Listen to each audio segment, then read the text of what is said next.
va poursuivre avec Voltalia, le titre de l'entreprise française de centrales électriques dévisse aussi depuis le début de l'année, mais il semble que la tendance puisse s'inverser, c'est ça? C'est exactement ça, Roselyne.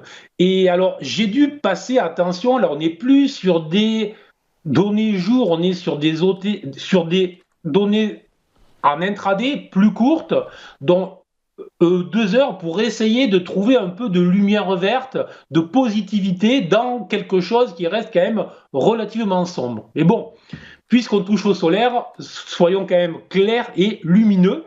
Et donc, on est vraiment sur une valeur qui, après avoir été là aussi lourdement vendue, a créé, alors là c'est depuis le mois de mars, une base autour des 13 euros et qui tente désormais de s'en extraire. Alors, elle l'a fait en s'affranchissant de résistances, notamment une oblique baissière que l'on voit très bien sur le graphique que vous avez mis à l'écran, et aussi des résistances horizontales.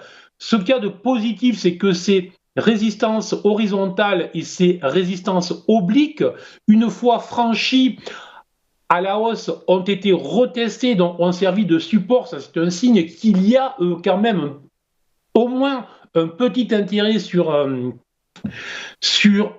cette valeur. Et pour le moment, il semblerait que ça redémarre doucement. Alors, l'objectif, soyons modestes pour le moment, l'objectif serait de rejoindre le gap baissier du mois de mars et ce gap baissier, de le refermer sur les 15,50 €.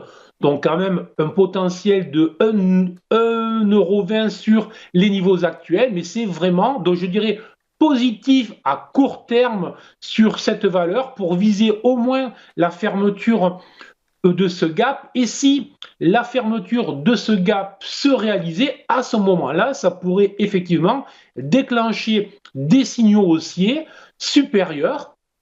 Mais d'ici là, on aura le temps d'en reparler.